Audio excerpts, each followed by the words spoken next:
Hare Krishna. We continue reading from Bhagavad Gita as it is, chapter 9, the most confidential knowledge. Text 4. Maya tatam idam sarvam jagad avyaktamurtina matsthani sarva bhutani na chaham teshva avasthitaha. Translation and purport by His Divine Grace, A.C. Bhaktivedanta Swami Srila Prabhupada. By me, in my unmanifested form, this entire universe is pervaded. All beings are in me, but I am not in them. So many people misunderstand this verse or misinterpret this verse. This Krishna is speaking this. He's saying, by me in my unmanifested form. So Krishna is standing before Arjuna. He's a person and he's speaking, and he has a form that everyone was able to see. And then he is saying that Krishna is telling to Arjuna that I have an unmanifested form also. And by that unmanifested form, I'm spread out all over the universe. So it doesn't mean that Krishna does not have a personal form. He's a person. He has a personal form. And he also has an unmanifested form. That's the difference between Krishna and us. And Krishna is saying, all beings are in me, but I am not in them. Everything, everyone belongs to Krishna. There is nothing or no one that does not belong to Krishna. If we think that anything is separate from Krishna, that is Maya or illusion. The Supreme Personality of Godhead is not perceivable through the gross material senses. So we can see, even to see the bacteria, the germs flying in front of us, we need a suitable lens. We need to have that microscopic lens to be able to see them. So how can we see God with this material eyes? How can we try to understand him with the material senses? So Bhakti Rasamrit Sindhu 1-2-234 states, Ata Sri Krishna Namadihe na bhavet grayam indriye sevan mukhehi jiva do swayam eva spriti adaha. Lord Sri Krishna's name, fame, pastimes, etc. Cannot be understood by material senses. Only to one who is engaged in pure devotional service, under proper guidance, is he revealed. So if we just challenge Krishna, I want to see Krishna. Krishna, is he our servant that he's going to come in front of us? Why should he listen to us? For what? He doesn't need to. He doesn't need to. But if we really want to understand Krishna, we really want to see Krishna, then we approach him by devotional service, by engaging our senses in his service. Sevan mukhehi jivado. Devotional service begins with the tongue. With the tongue, we chant his name, his glories, his pastimes, and with the same tongue, we also honor the prasadam. We honor the foodstuff that has first been offered to Krishna, and then we accept it. And by doing this, we will be able to understand Krishna. We will be able to see him. We will be able to understand that his name, fame, form, qualities, pastimes are not different than him. Krishna says in the Bhagavad Gita also, Bhaktyamam abhijanati. I can be understood only by devotional service. Only by devotional service can we begin to understand Krishna. We cannot understand Krishna in a challenging, or just by making up something, or with our mind, we try to critically analyze something. Our mind is material after all. We may be a great logician, we may be a great, our minds may be really great, but if we don't engage in devotional service, if we don't hear about Krishna, we will never be able to understand Krishna. If we don't engage in service of Krishna, we won't be able to understand him. In the Brahma Samhita 5.38, it is stated, Premanjana Churita Bhakti Vilochanena Shanta Sadeva Hridayeshu Vilokayanti. One can see the Supreme Personality of Godhead Govinda always within himself and outside himself, if one has developed the transcendental loving attitude towards him. Everyone says, where is God? I want to see God. Show me God. If I can't see God, God does not exist. But if we have this kind of attitude, why should God come in front of us? Do we want to deal with someone who does not even believe that we exist? We'll be like, good luck to you. You be happy in your things. I'm happy doing my things. Someone who's really offensive and speaks all nasty things about us, all that, we'll say,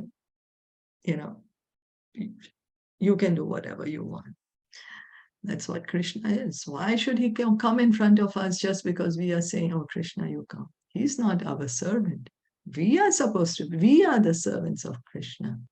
So we can see him everywhere only if we can develop our love for him. When we anoint our eyes with the salve of love, we will be able to see Krishna everywhere. The mother, when her son is away, but she sees the backpack, and immediately she remembers her son. This backpack belongs to my son. Why? Because she loves her son.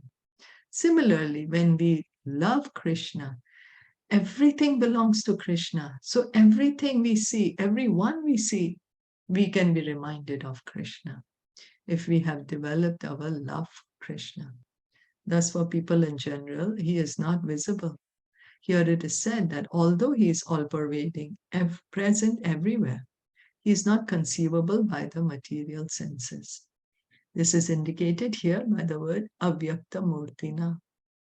But actually, although we cannot see him, everything is resting in him. As we have discussed in the 7th chapter, the entire material cosmic manifestation is only a combination of his two different energies, the superior spiritual energy and the inferior material energy. Just as the sunshine is spread all over the universe, the energy of the Lord is spread all over the creation, and everything is resting in that energy. So avyakta murtina. Krishna has many energies, many different energies. That's why he's called omnipotent. So one of his energy is the material energy, and the other one is the spiritual energy. What we see around here in the material world is a combination of Krishna's material energy and spiritual energy. We, the Jivatmas, we are the spiritual energy. And this material energy made up of earth, water, air, fire, ether, mind, intelligence, false ego, that is the material energy. So this is how Krishna is saying, I'm pervaded all over the universe, because it's his energy. The sunshine is pervading everywhere. That's why we say the sun is pervading everywhere. It's not different. Simultaneously, one and different. Simultaneously, one and different. Is the sunshine is coming from the sun, is the energy of the sun, but yet is different than the sun. We, the material energy, the spiritual energy, we are Krishna's energies. So we are simultaneously one and different than him. That's why he's saying avyakta murtina. It's not that he has become the material energy and he has become the spirit souls. No, these are his energies. They belong to him.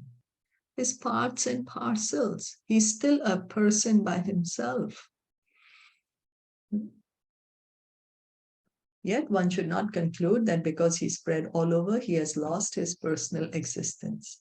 To refute such an argument, the Lord says, I am everywhere and everything is in me, but still I am aloof. So this material world is going on. We are here in the material world. Where is Krishna? He's there in Golok Vrindavan, having his beautiful pastimes. So he says, I'm aloof. It doesn't mean that Krishna does not exist. He is eternal. He's God. He's God, and he is still there, everywhere, by his energy and his personal form. Where is it? In Golok Vrindavan. For example, a king heads a government which is but the manifestation of the king's energy. The different governmental departments are nothing but the energies of the king, and each department is resting on the king's power. But still, one cannot expect the king to be present in every department personally. That is a crude example. So Prabhupada is saying, for example, now we have a presidency. The government is there, the president is the head. And there's so many different departments, the agriculture department, the education department, the power department, the transport department, so many different. And each one is doing their work properly. Why? The orders are coming from the president. So it's not that the president is there in each and every department, but everyone is working according to his order. So his energy is spread everywhere. Same like a boss of the company. He may not be inside the office, but everyone is following the orders of the boss, and he's sitting at home. So it doesn't mean that he has become the office, he's become the computer, he's become the printer, he's become his employees. No, they're simply following his orders. Similarly, all the manifestations that we can see and everything that exists, both in this material world and in the spiritual world, are resting on the energy of the Supreme Personality of Godhead. So the material world is also Krishna's energy. The spiritual world is also Krishna's energy. Creation takes place by the diffusion of his different energies. And as stated in the Bhagavad Gita, Vishtabhyaham idam kritsnam. He's everywhere present by his personal representation, the diffusion of his different energies. So when we say God is omnipotent, this is the real way how we can understand his different potencies and what does it mean to be omnipotent. That he has these different energies, the material energy, the spiritual energy, and yet he is God himself. It's like the sun and the sunshine. Sun and sunshine. The sunshine is the energy of the sun. The sun exists, the sunshine exists. The sunshine exists, the sun exists. Okay. Are there any questions or comments? No. We'll stop here for today. Thank you so much for listening and enjoying. Bhagavad Gita ki jai, Srila Prabhupada ki jai, Gaur Bhakta Vrinda ki jai, Hare Krishna.